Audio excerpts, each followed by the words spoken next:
My name's Eavan, and I believe that sometimes you just have to get over it.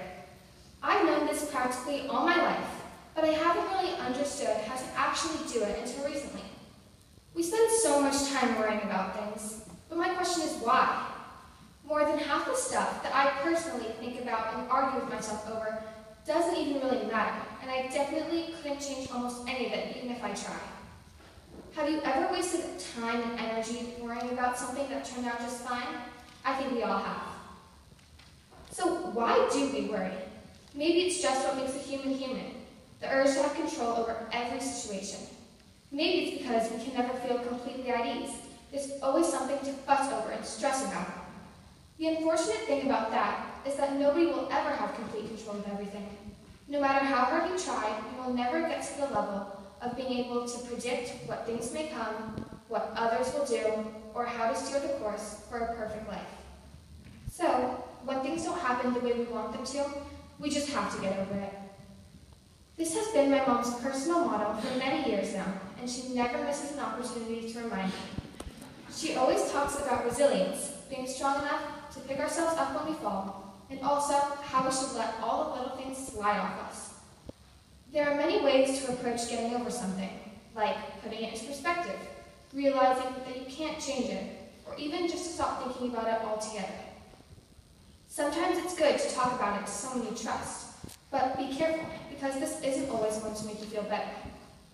In fact, I learned that talking about a problem can sometimes make you start overthinking and overanalyzing it, and leave you to feeling much worse. As kids, especially for us teenagers, we know that it's easy to get our feelings hurt, but hardly any of it's really something to get upset about. Several years ago, I found out I hadn't been invited to a party by a friend from my volleyball team. I was pretty upset until I put it into perspective. No matter how much I longed to feel liked and included, I wasn't as close with this person as I'd imagined. The reality was that we hardly ever hung out outside of volleyball. With that realization, I found I wasn't so hurt anymore. Then I had to decide if I was happy with simply being casual friends, or did I want to make an effort to become better friends with her. I decided that I did want to develop a friendship, and so I reached out to her and we have gotten closer. Not being included hurts, but with perspective, I could see that it was one party and not the end of the world. And I could decide how to change my behavior if I wanted to be included the next time. However, sometimes there's nothing we can do to change a problem. And in those cases, it's sometimes best to pay them no attention. People always say that ignoring a problem will not make it go away, but when it comes to someone saying something mean or spreading a rumor about you behind your back, it's probably the best advice. If you don't give any attention to a rude comment that was made, there's a strong chance that it won't happen again. If you don't respond with a big reaction or try to hurt them back, the person who said the mean comment doesn't get the satisfaction that they wanted. Of course, if you try this and it doesn't work, you should absolutely tell the person they are hurting you, preferably without too much drama or causing a big fight. If even that doesn't work, it's important to ask for an adult's help. But in my experience, more often than not, ignoring a person's mean behavior works the first time. Talking about how you feel can be extremely valuable as well. One time, last January, I was really stressed to the point of tears. I had so much going on and so little time to do any of it. However, I talked it through with my dad, and we wrote down everything I was worried about, and simply checked off all the things I had done already, and it made me feel so much better. He helped me get all of the ideas out of my head and clearly organized, which completely calmed me down.